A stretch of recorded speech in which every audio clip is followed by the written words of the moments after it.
Good evening. Thank you to the beautiful Shiva Rose.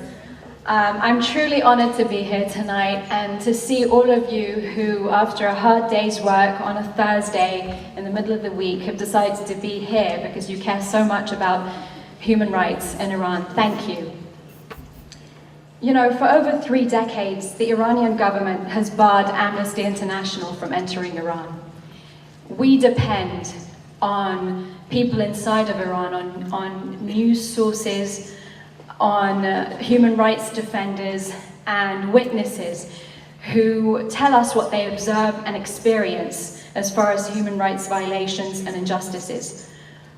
Fortunately, the transferring of that information is better today than it ever has been in human history. And it's because of that that we're able to shine a bright, illuminating light on the human rights violations wherever they may occur in the world. At least 4,000 people were arrested in the aftermath of the disputed presidential elections of 2009 in Iran. Iran is in gross violation of the International Covenant on Civil and Political Rights, and its authorities must be held accountable. Here are just a few things of what they should be held accountable for. The repression of freedom of expression, including clampdown on information, restrictions on journalists, and the shutting down of newspapers. Arbitrary arrests and detentions. The use of torture, excessive force and killings by security agents and prison staff. Abuse of the judicial system, show trials, use of confessions extracted under duress, and the imposition of harsh sentences. And then, of course, there's the issue of impunity. Failure to properly investigate and punish abuses, and actions to punish those reporting abuses. Amnesty International recently welcomed the reported release of 70 prisoners of conscience, including Dr. Arash Alaei, Milad Asadi, and Mohammad Pur Abdullah, whose release we had campaigned for. But we simply cannot ignore the fact that these individuals were unjustly imprisoned to begin with, and that most of them had already served over half of their sentences and were eligible for parole. Nor can we ignore the fact that many other prisoners of conscience are still languishing in horrible conditions in overcrowded jails in Iran today. And many of them are facing serious health conditions as a result. They include lawyers such as Nasrin Sotoudeh, Mohammad Saifzadeh, and Mustafa Daneshju, journalists such as Ahmad Zaidabadi, Abdullah Momeni, and Kayvan Samimi, and student activists such as Bahar Hidayat, Majid Tawakkoli, and Zia Nabavi.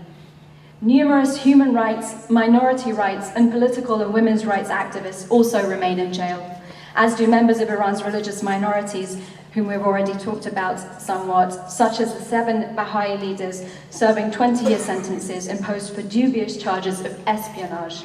And then there's the Christian pastor Youssef Naderkhani, whose death sentence for apostasy was overturned, but who remains in prison awaiting a review of his case, which could see the death sentence reimposed. And of course, there are the cultural figures and my colleagues, artists in Iran, who are unfairly detained or who have received unjust sentences, such as actress Marzieh Vafamer, actor Ramin Parchami, and directors Jafar Panahi and Mohammad Rasulov, who Amnesty has campaigned for their release alongside Academy Award-winning writer-director of Crash, Paul Haggis. In fact, the dire human rights situation in Iran has also affected foreign nationals, as can be seen in the case of the US hikers Josh Fatal and Shane Bauer, who continue to be used as political pawns by the Iranian authority. Adding to the detriment, arbitrary arrests are continuing at a rampant rate. Dozens of environmental protesters calling for the immediate action to halt the desiccation of Lake Urumia in West Azerbaijan province are reported to have been arrested following demonstrations on August 27th, with at least 3 reported to have been killed by security forces. And just a few days ago, one of Iran's most prominent human rights attorneys Abdullah Sultani, who is also one of the co-founders of the Center for Human Rights Defenders alongside Nazanin Boniadi, was arbitrarily arrested, paying a hefty price for his over 1 decade-long commitment to protecting human rights in Iran. Amnesty International is calling for the immediate and unconditional release of anyone held in Iran solely for the peaceful exercise of their right to the freedom of expression, association, assembly, or the practice of their religion. All others should be granted immediate access to their families and to their lawyers and be given a swift trial in accordance with international laws on fair trial.